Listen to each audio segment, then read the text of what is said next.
Continuamos en Historia Antigua de la Península Ibérica, el primer parcial, en la UNED. Y vamos a comenzar el tema 14. Hispania en la órbita de Octaviano. Las guerras cántabro-astures. El segundo triunvirato.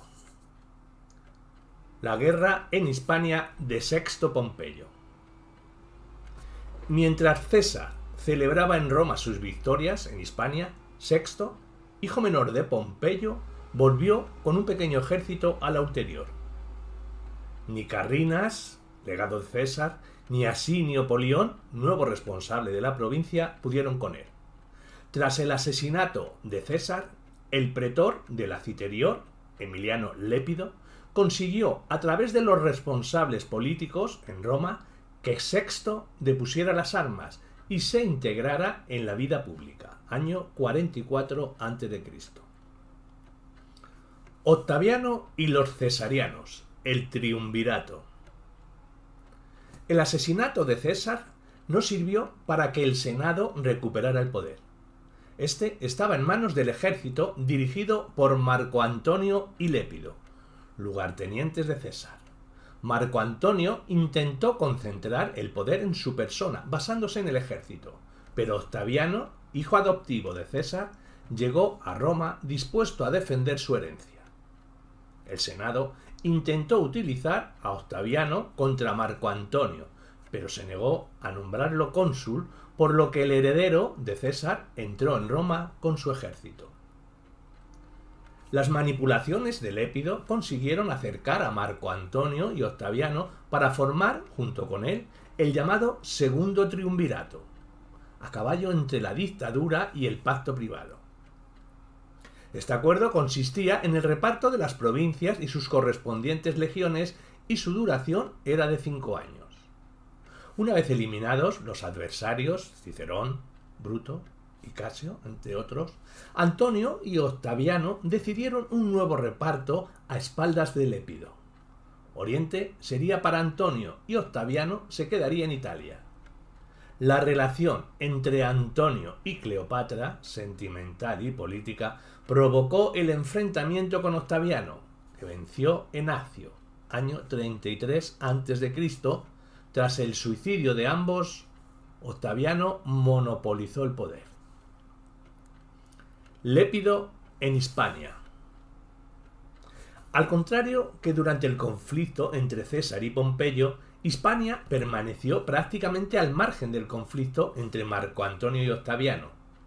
Tras la marcha de Sexto, Polión y Lépido quedan al mando de Hispania. Lépido actuó como mediador entre Antonio y Octaviano en Bolonia, donde se pactó el reparto de las provincias y sus respectivos ejércitos, la base del poder. Antonio tendría las Galias, Cisalpina y Comata, con el control fáctico de Italia. Lépido, la Narbonense y las Hispanias. Y Octaviano, África, Sicilia y Cerdeña, más nominal que realmente. Hispania en la órbita de Octaviano, la era consular.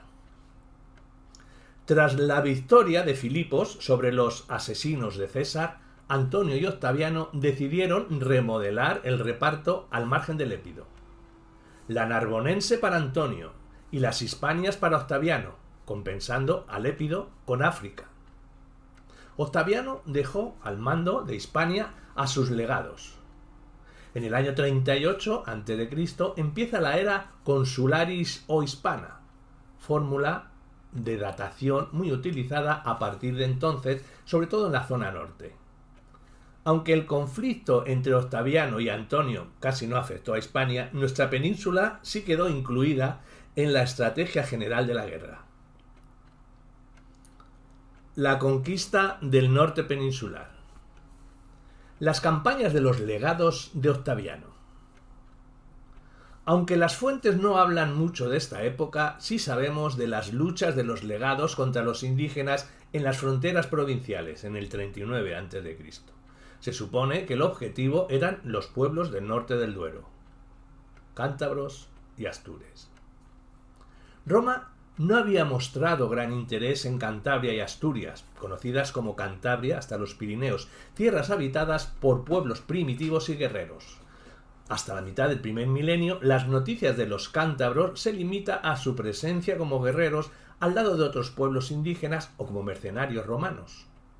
El avance romano, en la Citerior, había llegado al Valle Alto y Medio del Duero, y aunque se intentó una penetración más profunda, los disturbios en Roma, la escasa planificación y el ser una zona fronteriza, poco poblada y no muy rica, hicieron que se olvidara tras el fin del conflicto sertoriano. Los comienzos de la guerra.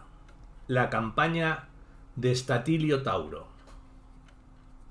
2 años después del triunfo de Octavio, empieza la guerra en la zona noroccidental de la península, con la exitosa campaña de Statilio Tauro.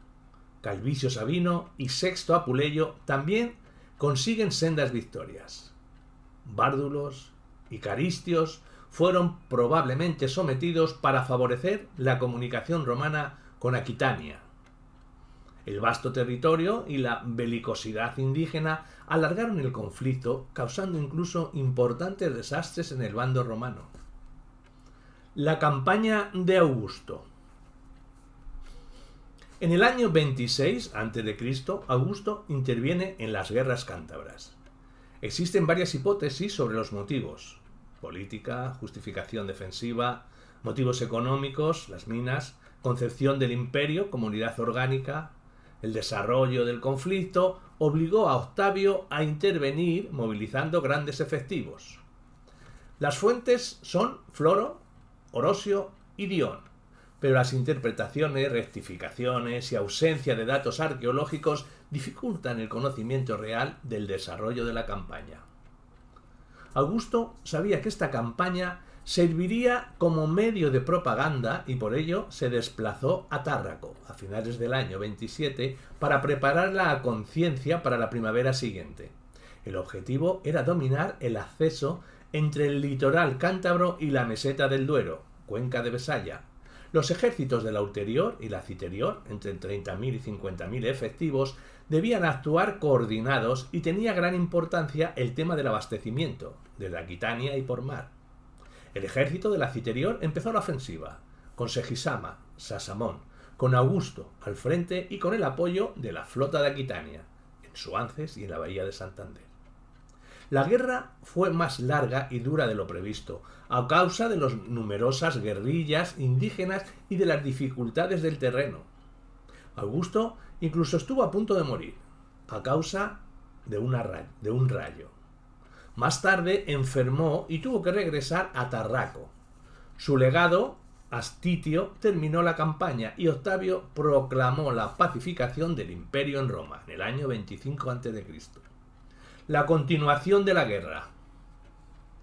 A pesar de ello, la guerra continuó varios años. Entre los años 24 y 19 a.C. fue una guerra colonial, cuya pacificación se basó en el exterminio brutal.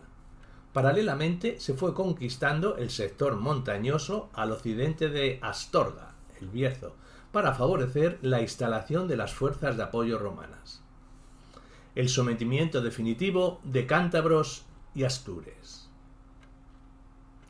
La corrupción y crueldad del legado casirio provocaron en el 22 a.C. el levantamiento de los astures. La conquista, control y presión sobre la población fueron las causas. La gravedad de los hechos provocó que Casirio solicitara la intervención del legado Furnio. La victoria romana supuso represalias y esclavitud para los astures. Los cántabros mantuvieron la resistencia, llegando incluso a incendiar sus castros y al suicidio antes que entregarse. En el año 19 a.C., prisiones, esclavizados, iniciaron una nueva rebelión. Solo la intervención de Agripa, que emprendió una agotadora e insangrienta guerra de exterminio, pudo acabar con ellos. Solo sobre un humeante cementerio en ruinas pudo imponerse, por fin, una nueva organización territorial bajo dominio romano.